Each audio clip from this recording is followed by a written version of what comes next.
من التزم السلفية حصل الخير كله وحصل أجرا عظيما وفيرا كبيرا لأنه لزم هدي رسول الله صلى الله عليه وآله وسلم. بسم الله الحمد لله والصلاة والسلام على رسول الله وعلى آله وصحبه ومن والاه أما بعد. فإنشاءالlah subhanahu wa ta'ala sa araw na ito, sa gabi ng 29th ng Dhul Hijjah sa year 1446 Ba'da al-Hijrah, na naayon sa June 25, 2025 sa Christian calendar. At kukunin natin sa gabing ito ang tafsir ng Suratul Ikhlas. So ang unang punto sa klase natin ay ang pangalan ng sura. So ang tawag sa sura na ito ay Suratul Ikhlas. At ang ibig sabihin ng sura, tulad ng nabanggit natin sa nakaraang klase, ay ang kabanata or kabanata, chapter. At ang ibig sabihin naman ng Al-Ikhlas ay katapatan o sinseridad o ang taos-pusong pagsamba. At bakit ito tinawag na Suratul Ikhlas? Binanggit ni Sheikh Ibn Uthaymin rahimahullah ta'ala sa kanyang tafsir, لأنها مبنية على الإخلاص التام لله ولهذا تسمى سورة الإخلاص. Dahil ang sura na ito ay nakabatay sa ganap at kompletong ikhlas, ang taos-pusong layunin at intention para sa Allah subhanahu wa ta'ala, kaya tinatawag itong Suratul Ikhlas. At ang ikalawang punto, ang sura na ito, Suratul Ikhlas, ay Makkiya o Madaniya. Sinabi ni Al-Hafidh Ibn Kathir rahimahullah ta'ala sa kanyang tafsir, at ang pangalan ng kitab niya o aklat niya ay Tafsir Al-Quran Al-Azim. Sinabi niya, ang sura na ito ay Suratul Makkiya. At anong pagkakaiba ng Suratul Makkiya at Suratul Madaniya? Sino nakakaalam? Fadal. Suratul Makkiya, ito yung sura na ginaba sa Makkah. At ang Madaniya na ito yung sura na ginabig sa Madinah. Another answer? Fadal. Ang Makkiya, ito yung mga suwar na inireveal after makonquer ang Makkah. Ang Madaniya, yung mga before makonquer ang Makkah. May ibang answer? Yung Makkiya, yung mga na-reveal before pa nag-Hijrah. Ang Madaniya, yung after Hijrah sa Madinah. Ahsan. Jazakallah khairan. So nabanggit natin ang Suratul Makkiya. Ito ay mga sura o mga ayat na ibinababago ang hijra ng Rasulullah sallallahu alaihi wasallam. At ang Suratul Madaniya naman ay ang mga sura o ang mga ayat na ibinabasa pagkatapos ng hijra ng Rasulullah sallallahu alaihi wasallam, kahit na bumalik ang Rasulullah sallallahu alaihi wasallam sa Makkah. Sinabi ni Ibn Kathir rahimahullah ta'ala, ang Suratul Ikhlas ay Suratul Makkiya. At ang ikatlong punto ay ang Asbabun Nuzul, ang dahilan kung bakit ibinaba ang sura na ito. Sinabi ni Imam At-Tabari rahimahullah ta'ala sa kanyang tafsir, Jami' al-Bayan an Ta'wil Ayil Quran. Sinabi niya, Dhukira anna al-mushrikina sa'alu Rasulullah sallallahu alayhi wa sallama an nasabi Rabbil Izza, fa'anzalallahu hadhihi surata jawaban lahum. Nabanggit na ng ibang mga mufassirin na ang mga musyrikin, ang mga pagano, ang mga hindi mananampalataya ay nagtanong sa sugo ng Allah sallallahu alaihi wasallam tungkol sa angkan o ang pinagmulan ng Rabbul Izza, ang Panginoon ng kadakilaan, ibig sabihin ng Allah. Kaya ibinaba ng Allah ang sura na ito bilang sagot sa kanila. Wa qala ba'duhum bal nazalat min ajli anna al-yahuda sa'aluhu faqalu lahu hadha Allahu khalaqal khalq faman khalaqallah faunzilat jawaban lahum. At sinabi naman ng ibang mga mufassirin, mga nagbigay ng tafsir, ibinaba ang sura na ito dahil sa mga Hudyo.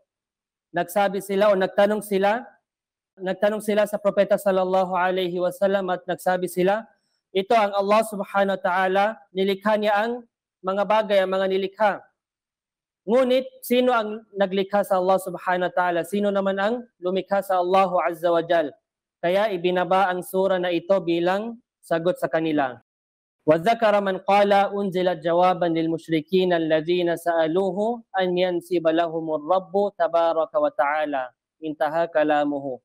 Nabanggit din ang sinabi ng ilang mga mufassirin na ang sura na ito ay ibinaba bilang sagot sa mga musyrikin na humiling, nagtanong sa propeta sallallahu alaihi wasallam na ipaliwanag sa kanya ang pinagmulan ng Allah Azza wa Jal, ng Panginoon Tabaraka wa Ta'ala. So ito ang tatlong dahilan na binanggit ni Imam At-Tabari rahimahullahu ta'ala.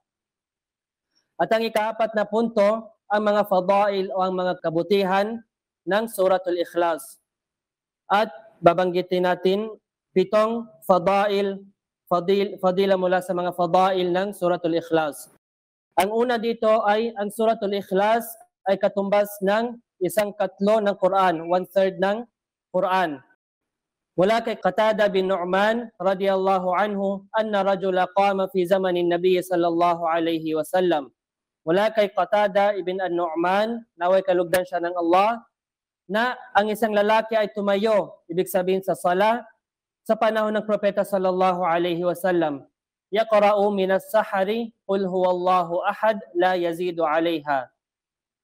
At ang tao na ito ay nagbasa ng qul huwallahu ahad, ibig sabihin suratul Ikhlas, sa huling bahagi ng gabi, sahar. Kapag sabihin natin sahar, ito ay ang huling bahagi ng gabi bago ang Fajr. Kaya tinawag ang pagkain na kinakain natin suhur, o ang pagkain mismo ang sahur. At ang tao na ito, hindi na niya ito dinadagdagan. Falamma asbahna atar rajulun nabiyya sallallahu alayhi wasallam fadhakara dhalika lahu wa ka'anna ar-rajula yataqalluha. At kinaumagahan, ang lalaki ay pumunta sa propeta sallallahu alaihi wasallam at sinabi sa kanya o binanggit niya sa Rasulullah sallallahu alaihi wasallam tungkol sa ginawa ng tao na ito, na para bang minamaliit niya ito. Faqala Rasulullah sallallahu alaihi wasallam, walladhi nafsi biyadihi innaha lata'dilu thuluthal Quran. Kaya sinabi ng sugo ng Allah sallallahu alaihi wasallam, sumpa sa kanya na nasa kanyang kamay ang aking kaluluwa, ito ay katumbas ng 1/3 o 1/3 ng Al-Quran. At ang hadith na ito ay naiulat ni Imam Al-Bukhari sa kanyang sahih. At ang ikalawang fadila, kabutihan ng sura na ito ay dahilan ng pagkamit ng pagmamahal ng Allah subhanahu wa ta'ala. Mula kay Aisha radiyallahu anha na ang propeta sallallahu alaihi wasallam ay nagpadala, ba'atha rajulan ala sariyatin wa kana yaqra'u li ashabihi fi salatihim fayakhtimu biqul huwallahu ahad. Ang propeta sallallahu alaihi wasallam ay nagpadala ng isang lalaki sa isang sariya. Ang sariya, ito ay maliit na expedition, sa military na expedition. So hindi siya jihad.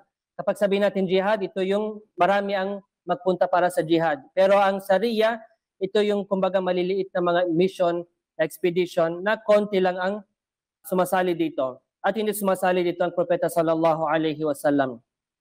So ang propeta sallallahu alaihi wasallam ay nagpadala ng isang lalaki sa isang sariya at siya ay nagbabasa sa sala ng kanyang mga kasamahan at palaging tinatapos ito sa Qul huwallahu ahad. Falamma raja'u dhakaru dhalika lin-nabiy sallallahu alayhi wa sallama faqala saluhu li ayyi shay'in yasna'u dhalik. Nang sila'y bumalik, binanggit nila ito sa propeta sallallahu alayhi wa sallam, kaya sinabi niya ng propeta alayhi salatu wa salam, tanungin ninyo siya kung bakit niya ito ginawa. Fasa'aluhu faqala li'annaha sifatur rahmani wa ana uhibbu an aqra'a biha. Nang tinanong siya, sinabi niya, sapagkat ang sura na ito ay naglalaman ng mga sifa, ng mga katangian ng Ar-Rahman at gusto kong itong basahin. Minamahal ko na basahin ko ito. Faqala an-nabiy sallallahu alayhi wa sallam, akhbiruhu anna Allah yuhibbuh.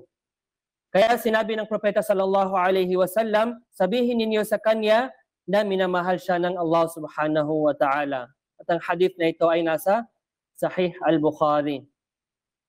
Ang ikatlong fadila, ito ay isa sa mga dahilan ng pagpasok sa paraiso.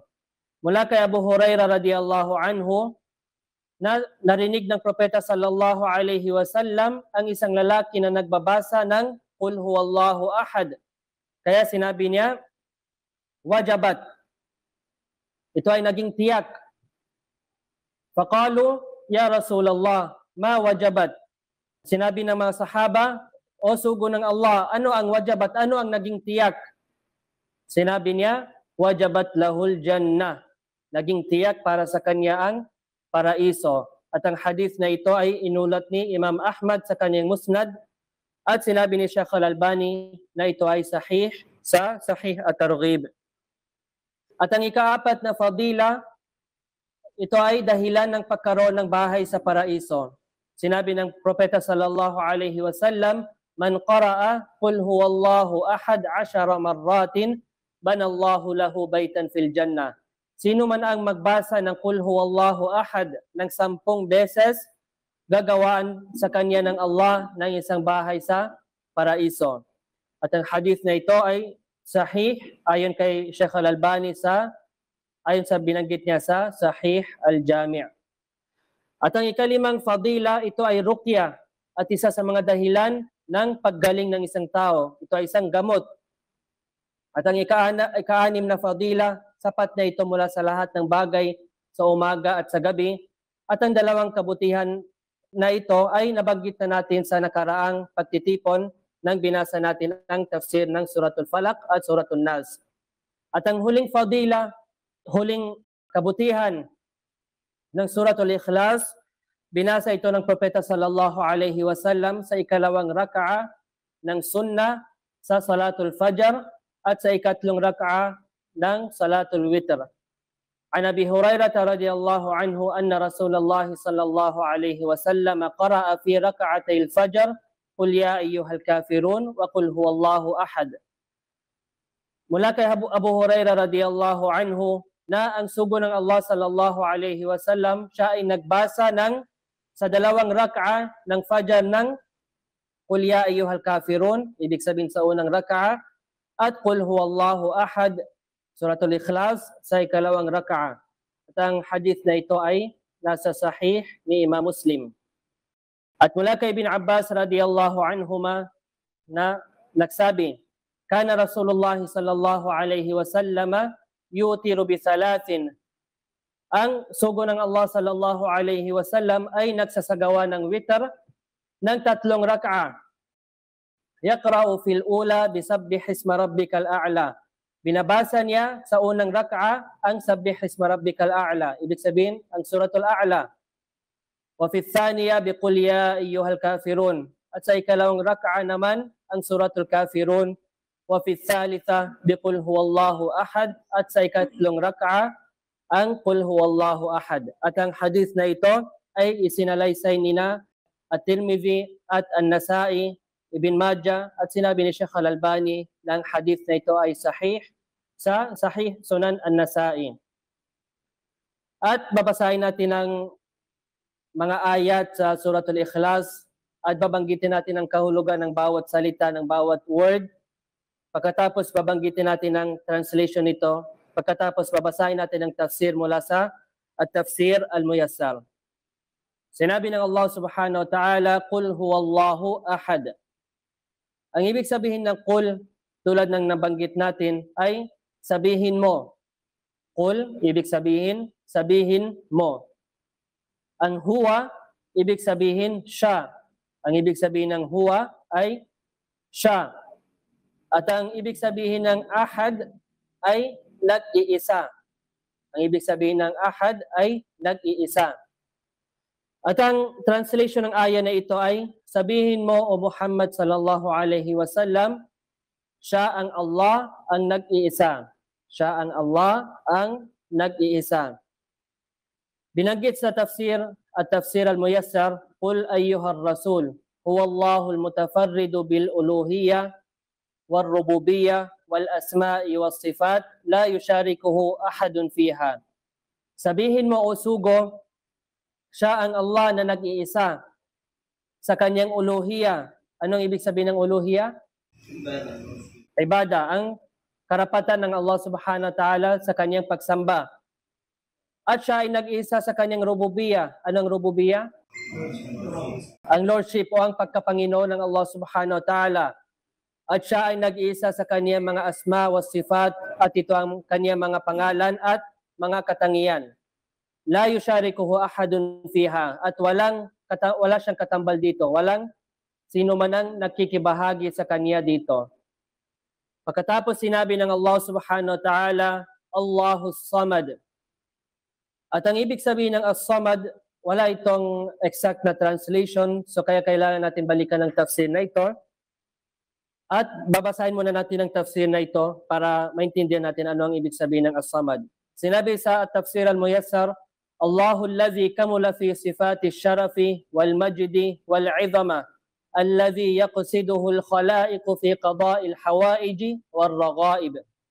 Ang Allah siyang ganap sa mga katangiang na marangal, dakila at mataas, at siya ang nilalapitan o pinupuntahan ng mga nilalang, ang mga nilikha para sa kanilang pangangailangan at kanilang mga ninanais. Ulitin natin, ang Allah subhanahu wa ta'ala ay siyang ganap at kompleto sa kanyang mga sifat, sa kanyang mga katangian na marangal, dakila at mataas, at nilalapitan siya ng mga nilikha para sa kanilang pangangailangan at mga ninanais. So ang ibig sabihin ng As-Samad ay ang Allah subhanahu wa ta'ala, hindi niya kailangan ang sino man o ang anuman. Pero ang mga tao o ang mga nilikha, kailangan nila ang Allah subhanahu wa ta'ala. So ito ang ibig sabihin ng As-Samad. So Allahu Samad, ibig sabihin ang Allah, siya ay As-Samad. Siya ay hindi nangangailangan ng sino man o anuman, ngunit ang mga nilikha, kailangan nila ang Allah subhanahu wa ta'ala. Pagkatapos sinabi ng Allah subhanahu wa ta'ala, lam yalid wa lam yulad. Ang ibig sabihin ng lam ay hindi. Ang ibig sabihin ng lam ay hindi. Depende ito sa mga sentence o saan ito gagamitin. Pero dito, pwede natin sabihin ang ibig sabihin ng lam ay hindi. At ang ibig sabihin ng yalid ay siya ay nagkaanak. Siya ay nagkaanak. At ang ibig sabihin ng wa, ang letra na wa, ay at, or sa English, and. At, or sa English, and. At ang ibig sabihin ng yulad ay siya ay ipinanganak. Siya ay ipinanganak. So ang translation ng aya, lam yalid wa lam yulad, ay hindi siya nagkaanak at hindi rin ipinanganak. Ang Allah subhanahu wa ta'ala, hindi siya nagkaanak at hindi rin ipinanganak. At binanggit sa tafsir, laysa lahu waladun wala walidun wala sahiba. Ang Allah subhanahu wa ta'ala, wala siyang anak, wala siyang magulang, at wala rin siyang asawa. Ang Allah subhanahu wa ta'ala, wala siyang anak, wala rin siyang magulang, at wala rin siyang asawa. At ang huling aya para sa gabi na ito ay walam yakul lahu kufuwan ahad. At binanggit na natin kanina ang ibig sabihin ng wa at lam, ibig sabihin at hindi, walam at hindi. At ang ibig sabihin ng yakun ay nagkaroon. Ang ibig sabihin ng yakun ay nagkaroon. At ang ibig sabihin ng lahu ay para sa kanya. Ang ibig sabihin ng lahu ay para sa kanya. At ang ibig sabihin ng kufuwan ay katulad. Kufuwan, ibig sabihin katulad o kapantay. At ang ibig sabihin ng ahad ay sinuman. Ang ibig sabihin ng ahad ay sinuman. Ang translation ng aya na ito, walam yakul lahu kufuwan ahad ay, at wala ni isang katulad o kapantay ang Allah subhanahu wa ta'ala. At wala siyang katulad o wala siyang kapantay. At nabanggit sa tafsir, walam yakul lahu mumathilan wala musyabihan ahadun min khalqih. At walang sino man sa kaniyang mga nilikha ang kapantay o kahalintulad ang Allah subhanahu wa ta'ala. La fi asma'ihi, wala fi sifatihi, wala fi af'alihi, tabaraka wa ta'ala wa taqaddas. Wala siyang kahalintulad, wala siyang kapantay sa kaniyang mga pangalan, sa kaniyang mga katangian, o sa kaniyang mga gawa. Siya ay napakadakila, napakataas at napakalinis malaya sa anumang kakulangan. At walang sinuman sa kanya mga nilikha ang kapantay o kahalintulad niya, hindi sa kanya mga pangalan o sa kanya mga katangian o sa kanya mga gawa. Siya ay napakadakila, napakataas at napakalinis o malaya sa anumang kakulangan. At babasahin natin ulit ang buong sura kasama ang tafsir nila para maintindihan natin ano ang nakuha natin so far. Sinabi ng Allah subhanahu wa ta'ala, "Qul huwallahu ahad." Sabihin mo, siya ang Allah, ang nag-iisa. Sinabi sa tafsir, "Qul ayyuhar rasul, huwallahu al-mutafarridu bil uluhiyyah wal rububiyyah wal asma'i was sifat, la yusharikuhu ahadun fiha."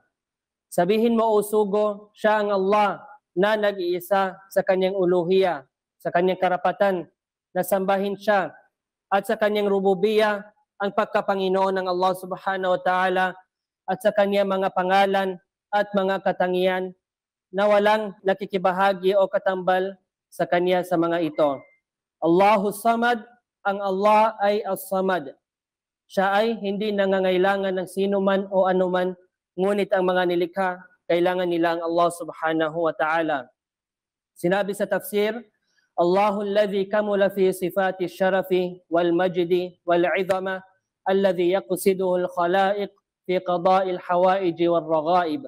Ang Allah ay siyang ganap sa mga katangiang marangal, dakila at mataas, at siya ang nilalapitan o pinupuntahan ng mga nilalang o mga nilikha para sa kanilang pangangailangan at mga ninanais.